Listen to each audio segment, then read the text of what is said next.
CTV colours of life వీక్షకులు, సాహిత్యాభిమానులకు, అక్షర ప్రేమికులకు అందరికీ మన CTV colours of life audio ఫీజ్ ఛానల్ మినీ నవల విభాగంలోకి పూజకు వేళాయిరా రొమాంటిక్ నవల తదుపరి భాగంలోకి స్వాగతం అండి.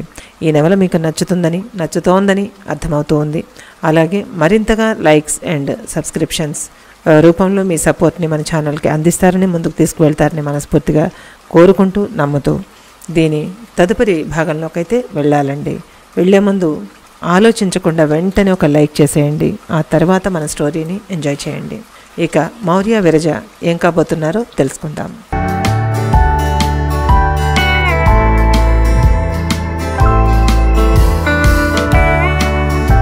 అదేంటి నువ్వు రావడం లేదా? విస్మయంగా అడిగింది విరజ. బెంగళూరులోని ఓ హోటల్లో టిఫిన్ చేస్తుండగా టికెట్ సాఫ్ట్ కాపీ విరజ చేతిలో పెట్టాడు మౌర్య. అంతవరకు తనొక్కతే హైదరాబాద్ వెళ్లాల్సి ఉంటుందని ఆమె ఊహించలేదు. సడన్గా చెప్పిన భర్త కేసి క్షణం పాటు అయోమయంగా చూసింది. అదే ఆ నిస్సహాయితే మౌర్య విరజలో చూడాలనుకునేది. ఆమె ఎప్పుడూ ఆ స్థితిలోనే డిపెండెంట్గానే ఉండిపోవాలి. తన సహాయం లేనిదే ఆమె అడుగు కూడా వెయ్యలేకపోతే మౌర్యకి చాలా ఇష్టం. మౌర్యలోని మేల్ ఈగో విచిత్రంగా ఉంటుంది. బెంగళూరులో నాకు కొంచెం ఆఫీస్ పని ఉంది, నేను రేపు వస్తాను, నువ్వు వెళ్ళు, రాము ఎయిర్పోర్ట్లో డ్రాప్ చేస్తాడు అన్నాడు భావరహితంగా. ఫ్లైట్ జర్నీ ఆమెకు కొత్త. పాపం ఇది రెండోసారి మాత్రమే. ఊటీ వచ్చినప్పుడు అలాగే వచ్చారు. అప్పుడు చాలా ఆనందంగా థ్రిల్లింగ్గా ఉంది ఆమెకు. సీట్ బెల్ట్ కట్టుకుని మౌర్య భుజాన్ని తలాంచుకొని మేఘాల్లోకి రివ్వున ఎగిరిపోతున్న విమానాన్ని, తన ప్రయాణాన్ని, మొదటి విమాన ప్రయాణాన్ని చాలా చాలా ఎంజాయ్ చేసింది ఆమె. కానీ 4 రోజుల వ్యవధిలో ఆమెలో చాలా మార్పు వచ్చింది. మౌనంగా టికెట్ హ్యాండ్ బ్యాగ్లో పెట్టుకుంది. మౌర్య కళ్ళు అదో విధమైన ఆనందంతో నిండి ఉన్నాయి. ఆమె తన దగ్గర ఓడిపోవడం మొదలైంది. అంటే తన రైట్ రూట్లోనే వెళ్తున్నాడు. మరి తన గురించి ఏమనుకుంటుంది? భార్య మోజులో కొంగు పట్టుకు తిరిగే మగాడిని అనుకుంటుందా? నెవర్. తన తప్పు చేయడు. భార్యే, మోజే. అక్కడ అదే, ఇక్కడ ఇదే. ఫైనల్గా గెలుపు తనదే. లేకపోతే ఈ విరజని పట్టుకోవడం కష్టం. సో మొదట్లోనే అన్నీ తను కంట్రోల్ చేస్తున్నాడు. Maurya always correct. Okay Maurya, let it be, bye. లేచింది విరజ. ఆమె ముఖంలో ఇందాకటి బెదురు ఫీలింగ్ లేదు, నార్మల్గా ఉంది. అది చూసి ఇప్పుడు లోపల కంగు తినడం మౌర్య వంతయింది. ఆశ్చర్యపోయాడు Maurya. Okay, all the best, bye చేయి కలిపాడు స్నేహితుల్లాగా. ఒక్క ఊపున దూసుకురాబోయిన కన్నీటిని అతి కష్టం మీద ఆపుకుంది విరజ. ఆమె కన్నీటికి విలువ లేదని గ్రహించాక ఇక ఒక్క చుక్క కూడా రాలనివ్వకూడదని డిసైడ్ చేసుకుంది. అభిమానం ఉన్న చోట అమితంగా బయటపడే స్త్రీ ఆత్మాభిమానం కాపాడుకోదలిస్తే కాలిపోతున్నంత బాధనైనా బయటపడనివ్వదు. ఎవరికి తెలుసు స్త్రీ మనసు? ఒప్పుకుంటే ఊడిగం చేసే ఆ మనసే నొచ్చుకుంటే పెను తుఫానుకైనా కదలదని. ప్రమాదకరమైన అలాంటి మార్పే ఇప్పుడు మన విరజలో చోటు చేసుకుంటోంది. అది గమనించని మౌర్య తాత్కాలికంగా తాను గెలిచానన్న భ్రమలో ఉన్నాడు. కానీ అతడు ఓడిపోవడానికి తొలి బీజం పడిపోయిందన్న వాస్తవాన్ని విస్మరించాడు. ఒకరిలో ఒకరిగా కలిసిపోవలసిన ఆత్మబంధం, ఒకరికొకరుగా ఒదిగిపోవడాన్ని కూడా మరచి ఎవరికి వారై ఒంటరి కావడాన్ని ఎందుకు విస్మరిస్తోంది మన సమాజం?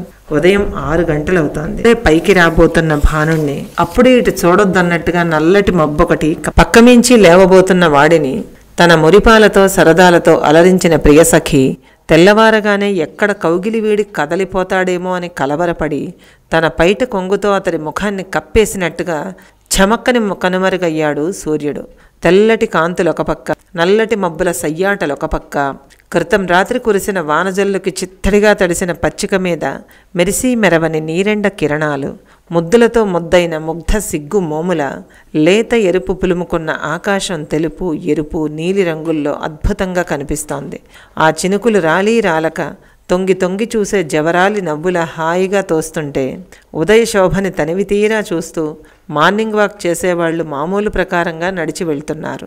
స్వచ్ఛమైన గాలి తెమ్మెరల హాయిని అనుభవిస్తూ చిన్న చిన్న పక్షులు కాంపౌండ్ గోడల మీద, దారి పక్కన చెట్ల మీద సేద తీరుతూ మరో కొత్త రోజుకి స్వాగతం పలుకుతున్నాయి.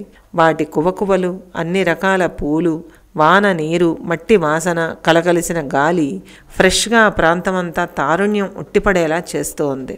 పాష్ లొకాలిటీలోని ఒక కాస్ట్లీ గెస్ట్ హౌస్లోనే స్టే చేశాడు కౌశల్. ఇంకా ఆశ్లేష నిద్రలేవలేదు. విండో కర్టెన్ తొలగించి చూశాడు. వాతావరణం ప్లెజెంట్గా అనిపించింది. మనసుకి చాలా హాయిగా అనిపించింది. బెడ్ కేసి చూశాడు. తెల్లటి బెడ్ మీద గులాబీ రంగు బ్లాంకెట్లో ఆశ్లేష ముఖం ముడుచుకున్న గులాబీ మొగ్గలా ముద్దుగా ఉంది. క్రితం రాత్రి పొందిన సంతోషపు ఛాయలు ఇంకా వీడలేదు. మేకప్ చెదిరింది. కొన్ని రెక్కలు విడని పువ్వుల అదీ అందంగానే ఉంది. బుగ్గలపై అంటిన గాఢమైన లిప్స్టిక్ మరకని చేత్తో తుడుచుకున్నాడు కౌశల్. ఆశ్లేషది నిజంగా గొప్ప అందం. ఎక్కడికక్కడ తీరిగ్గా పొందుపరిచి రత్నాలు పొదిగిన బంగారు హారంలాగా ధగద్ధగాయమానమైన రాజసం ముట్టిపడే సౌందర్యం ఆశ్లేషది. ఆమెకున్న ముక్కు మీద కోపం కూడా అలంకారంగానే ఉంటుంది. ముచ్చటగా ఆమెని కాసేపు చూస్తూ కూర్చున్నాడు. అంత అందగత్తె తన సొంతం. ఒక్క పూటా రోజుకేనా? జీవితాంతం తనదే, తనకే సొంతం. ఈ యౌవనవతి తనది. అందం, చదువు, డబ్బు గల అమ్మాయి దొరకడం తన లక్. కౌశల్లోని మగాడికి గర్వంగా అనిపించింది. అలా అనుకోగానే సిగరెట్ కాల్చాలనిపించింది. తీరిగ్గా సోఫాలో కూర్చుని సిగరెట్ వెలిగించాడు. కాఫీ తాగాలనిపించింది. బెల్ నొక్కాడు. బాయ్ పలికాడు. కాఫీ తెస్తానని చెప్పి పేపర్ ఇచ్చి వెళ్ళిపోయాడు.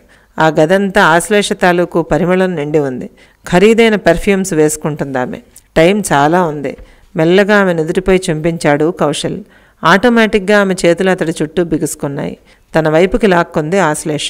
అంతే, ఇక ఆగలేకపోయాడు కౌశల్.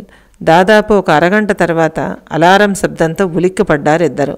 గదిలో వాళ్ల ఏకాంతానికి భంగం కలిగించే వస్తువు అది తప్ప ఇంకేదీ లేదక్కడ. చెయ్యి చాపి సెల్ ఫోన్ ఆఫ్ చేసేశాడు. మళ్ళీ కాసేపు గాఢ పరిష్వంగంలో అలాగే ఉండిపోయారు. టైం 9 అవుతోంది. ఆషి నెమ్మదిగా ఆమె జుట్టుని చేత్తో సవరిస్తూ పిలిచాడు. పలికింది. లేత చిగుళ్ళు బాగా తిని మత్తెక్కిన కోయిల తన సహజ ధర్మంగా కూసినట్టుగా ఉందామె కంఠం. మార్వలెస్ అన్నాడు అతను. ఏంటి మార్వలెస్? మత్తుగా అడిగింది. అన్నీ. చూపుడు వేలితో ఆమె పెదాలని రాస్తూ అన్నాడు. షటప్. చిరుకోపం ఆశ్లేషలో. టైం 9 అయింది అన్నాడు. అయితే ఏంట్రా? నిర్లక్ష్యం ఆమెలో. బ్రేక్ఫాస్ట్ చేసి అలా తిరిగొద్దాం అన్నాడు. నో వే, ఎక్కడికి వద్దు, ఇక్కడే ఉందాం. మెల్లగా కళ్ళు తెరిచింది ఆశ్లేష. గమ్మత్తైన కళ్ళు ఆమెవి. ఇది అని చెప్పలేని అందం. ఎంతసేపు ఇలా ఉంటాం? ఫ్రెష్ అవ్వాసి జస్ట్ అలా తిరిగొద్దాం, చాలా బోర్గా ఉంది రిక్వెస్టింగ్గా అన్నాడు. ఒక్కరోజుకే బోర్ కొట్టేశానా? అట్నుంచి ఇటు తిరిగి అతని భుజాన్ని గట్టిగానే కొరికింది ఆశ్లేష. వావ్ అరిచాడు కౌశల్. నువ్వు బోర్ కాదు ఆశి, ఈ రోమ్ మెల్లగా అన్నాడు. నిన్నటి పొగరు లేదు ఇద్దరిలో. కురిసిన అనురాగ వర్షంలో అహంకారాలు ఎటో కొట్టుకుపోయాయి.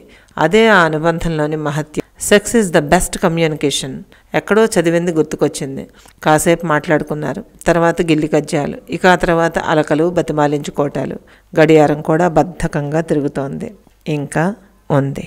ఇదండి కౌశల్ ఆశీల రొమాన్స్. ఎలా ఉంది? మీకు నచ్చింది అనుకుంటున్నాను.